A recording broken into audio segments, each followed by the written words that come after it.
As polar night smothers Greenland in endless darkness, Danish soldiers patrol an island so vast and empty it makes their presence feel almost symbolic. They guard frozen ground that could swallow their entire country 17 times over.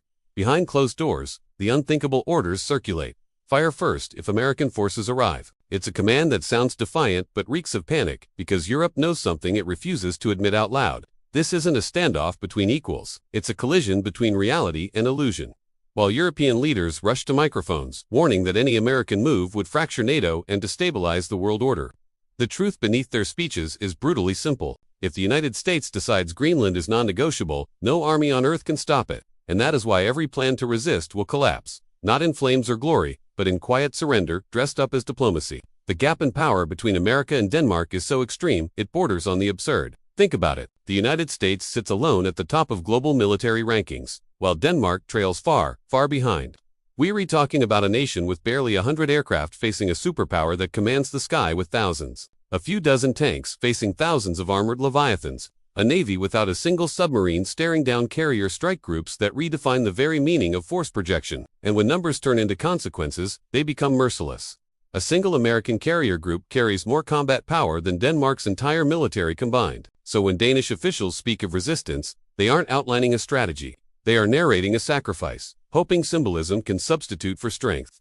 But Denmark clings to NATO as its shield, believing Europe will rally to its side. They're about to discover that Europe's response will consist of press releases, token deployments, and carefully worded statements that sound impressive until you actually count the boots on the ground. 13 German soldiers, a couple of Finnish officers, and vague French promises do not constitute a defense. They constitute theater.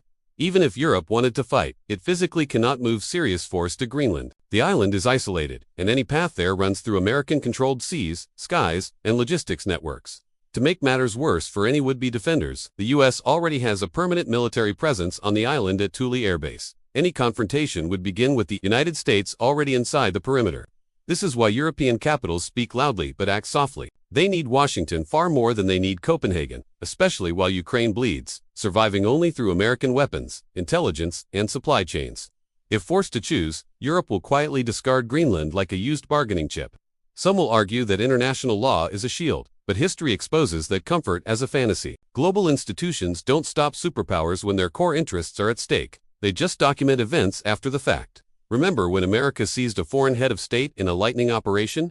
The world responded with speeches and outrage. And that was it. If international law couldn't protect a president with powerful allies, it offers no sanctuary for Denmark's claim over a remote island. What about Russia or China? They won't intervene meaningfully either. Neither possesses the ability or the incentive to challenge American dominance in the North Atlantic. They'll issue condemnations that evaporate with the next news cycle, but they won't risk a direct conflict. The idea of some grand coalition opposing America collapses under scrutiny. No nation, absolutely no nation, will risk nuclear escalation over Arctic territory, no matter how valuable it might be. And make no mistake, Greenland is valuable beyond imagination. It sits astride critical missile trajectories and future shipping lanes that will open as the ice melts. Beneath that ice lie vast reserves of rare earth minerals and energy resources, critical components for the next industrial and military era.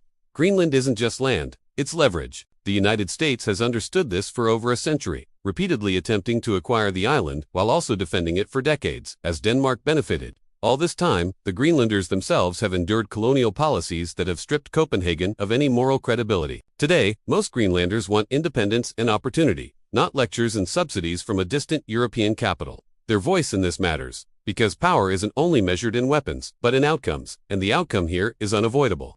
Let's recap the hard truths. Denmark cannot defend Greenland.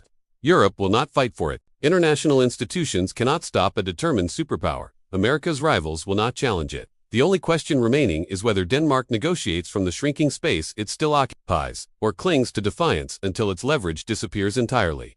History does not reward denial. It rewards those who recognize reality before reality introduces itself by force. If you understand that power decides the fate of the world more often than principles, then you already know how this ends. This isn't about predicting the future. It's about reading the present. The pieces are all on the board, and the game is already in motion. So stay alert, and ask yourself this final question. Not whether America will act, but how long the world will pretend it doesn't already know the result.